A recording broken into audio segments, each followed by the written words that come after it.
A luta do Flash chamativo contra o Sonic começou e já revelou um poder do Sonic que passou despercebido pelos leitores. A obsessão dele em derrotar o Saitama pode acabar tornando ele o ninja mais poderoso de todos. Quer saber como está sendo essa luta? Fica nesse vídeo porque eu vou te contar tudo sobre o capítulo 197 de One Punch Man. E para você ficar por dentro de tudo que for acontecer nos próximos capítulos, já se inscreve no canal, porque eu vou trazer todas as novidades aqui para você. Bora pro vídeo. E logo no começo do capítulo a gente vê uma conversa entre o Sonic e o Flash, onde o Flash pergunta por que o Sonic decidiu fazer esse desafio agora. E o Sonic fala que ele simplesmente tinha esquecido até ver o Flash ontem, pois ele sabia que um dia eles teriam que resolver as coisas entre eles. O Flash chamativo fala que o resultado desse confronto já é óbvio, mas o Sonic diz para ele não cantar a vitória antes da hora, e revela que foi ele quem ensinou o Flash como usar uma espada. E nós vemos um flashback dos dois quando eram crianças, e o Sonic se oferece para ensinar o Flash como usar uma espada. E o Flash narra que o Sonic era uma criança rebelde que tentava ensinar ele, mesmo não sendo lá essas coisas também. Mas ele era a única pessoa com quem o Flash conversava, porque naquela vila, se eles conversassem, eles seriam punidos. Então o Flash explica um pouco de como funcionavam as coisas na Vila dos Ninjas, e ele fala que as pessoas lá dormiam 6 horas a cada 72 horas, a comida não tinha sabor e você não recebe nenhuma informação do que acontece do lado de fora. Lá as pessoas passam seus dias se transformando em máquinas de matar e não podem expressar nenhum tipo de sentimento como alegria, raiva, tristeza ou felicidade. E aqueles que não possuem emoções eram considerados superiores. E esse fato é muito interessante porque foi destacado nos capítulos anteriores que a Vila dos Ninjas se formou e foi construída ao redor do cubo do God que o Vazio do Nada possuía. E naquele outro flashback onde nós vemos que o Flash chamativo e o Sonic foram punidos por ver aquele cubo e ver o próprio ninja fundador,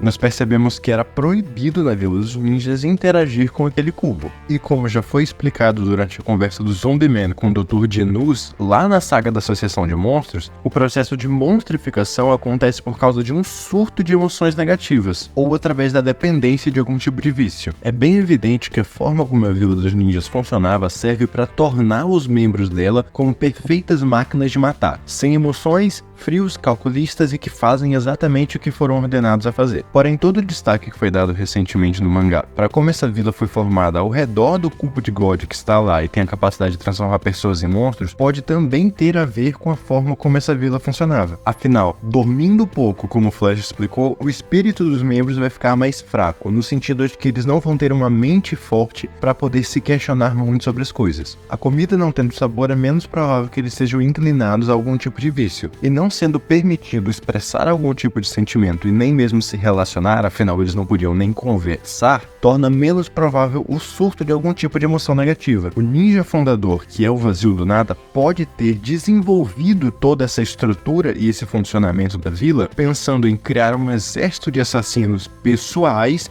auxiliares para ele, e que não exista a possibilidade de algum deles se tornar monstro, porque se virassem monstros, existiria a possibilidade deles tomarem o lugar dele como o ninja mais poderoso de todos. Dessa forma, a vila pode ter sido construída não só pensando em criar assassinos perfeitos, mas também pensando em excluir qualquer possibilidade de um desses ninjas ganhar poderes de monstros. Mas então a luta começa com uma sequência de golpes de espada. O Sonic tenta encurralar o Flash chamativo disparando shurikens explosivas dos dois lados. O Flash desvia pulando, mas o Sonic tenta encurralar ele de novo com o funeral das 10 sombras e o chute da lâmina de vento. Mas o Flash consegue bloquear e prender a perna do Sonic, então revidar com seus chutes chamativos, que disparam o Sonic até o chão e afundam ele em um buraco. O Flash comenta que ele nunca pensou que teria que usar a técnica suprema dele contra o Sonic e elogia, dizendo que ele ficou forte. Mas então várias armas vêm de cima para tentar acertar o Flash, que desvia, e ele pergunta quem são esses. São um grupo de ninjas celestiais que vieram para atacar ele. Eles comentam que o local e o horário da emboscada é diferente do que o Sonic combinou com eles e perguntam por quê. Mas eles falam que tanto faz, porque desde o começo eles já sabiam que não dava para confiar no Sonic e eles mesmos vão começar a execução do Flash. Porém, um deles é acertado com um golpe e sai voando, e a gente vê que o Sonic ainda tá de pé. O Flash se surpreende com o fato do Sonic ter bloqueado os chutes chamativos dele e fala que prefere ele mesmo matar o Flash do que deixar para eles. E ele tava tão perto, mas eles apareceram bem na hora. E diz para eles ficarem fora disso porque é entre ele e o Flash. O Sonic manda todos eles nunca mais aparecerem na frente dele. Eles subestimam o Sonic, dizendo que ele tá doido e que eles vão simplesmente executar ele também porque são todos ninjas de elite. Mas o Sonic olha com desprezo para todos eles e pensa que todos todos eles são minúsculos se comparados com Saitama. E aqui nós entendemos o motivo do Sonic ter ficado tão forte a ponto dele ter conseguido, pelo menos por um tempo, manter uma luta com Flash chamativo. Desde a primeira temporada, quando o Sonic apareceu pela primeira vez e perdeu pro Saitama, a gente sabe que ele tem treinado. Porém, como ele geralmente tenta atacar o Saitama, isso acaba passando despercebido pelos fãs e fica mais como um alívio cômico. Mas a evolução do Sonic é real e é muito grande. Ele colocou o Saitama como um alvo para ser alcançado. E como a força do Saitama é completamente desproporcional com a de qualquer outro na série, isso faz com que o Sonic precise de um esforço absurdo para tentar um dia ter chance contra isso. Provavelmente ele nunca vai ter essa chance, mas a questão é, ele sabe que o Saitama é desproporcionalmente poderoso. Isso fez ele perceber que existe um nível muito além do nível que ele conhecia e que ele tem que chegar lá. Dessa forma, não importa o quanto ele evolua, nunca vai estar bom o bastante, ele vai ter que evoluir mais e mais e mais, porque o objetivo dele é alcançar o Saitama. E ele teve uma evolução tão grande a ponto de, na primeira temporada, mal dar conta de enfrentar o Rei do Mar Profundo, e agora ele tá conseguindo manter uma luta contra o Flash chamativo, que é um dos heróis classe S mais fortes. Apesar do fato da luta dele contra o Flash ter sido bem curta, a gente viu que eles trocaram alguns golpes de espada e ele conseguiu bloquear os chutes chamativos do Flash, que era uma das suas técnicas supremas. Então, se a gente considerar tudo que o Flash chamativo já demonstrou ser capaz de fazer na obra e supor que o Sonic tem pelo menos 70% dessa capacidade, ele já é extremamente poderoso, ao ponto do próprio Flash reconhecer que o Sonic treinou bastante. E então o capítulo se encerra com Sonic e o Flash se unindo para enfrentar o grupo de ninjas celestiais. E o próximo capítulo vai ter uma luta generalizada de ninjas, e se a gente for tomar como medida de comparação a luta do Flash contra o Gale Wind e o Hellfire na Associação de Monstros, então com certeza essa luta vai ser muito boa. E além de nós podermos ver mais da evolução do Sonic, nós também vamos ter uma noção melhor de quão rápido são os personagens. Afinal, a gente sabe que em One Punch Man tem alguns feitos de velocidade que são sim bem absurdos, e alguns até têm a medida de quanto tempo levou para ser realizado, porém nenhum deles mostrou exatamente qual foi a distância percorrida, então sempre fica um debate em aberto. E com tantos ninjas de uma vez se enfrentando agora, a gente tem uma possibilidade de receber uma informação mais precisa de quão rápidos são os ninjas de One Punch Man e principalmente o quão rápido estão o Flash e o Sonic. E se você não quer ficar por fora quando o próximo capítulo chegar, já se inscreve aqui no canal, porque eu vou trazer todas as novidades de One Punch Man aqui pra você. Clique em um dos vídeos que eu tô deixando na tela pra você entender um pouco melhor do que tá acontecendo nos últimos capítulos. Tenho certeza que você vai gostar. Pela sua atenção, muito obrigado. Eu te vejo na próxima.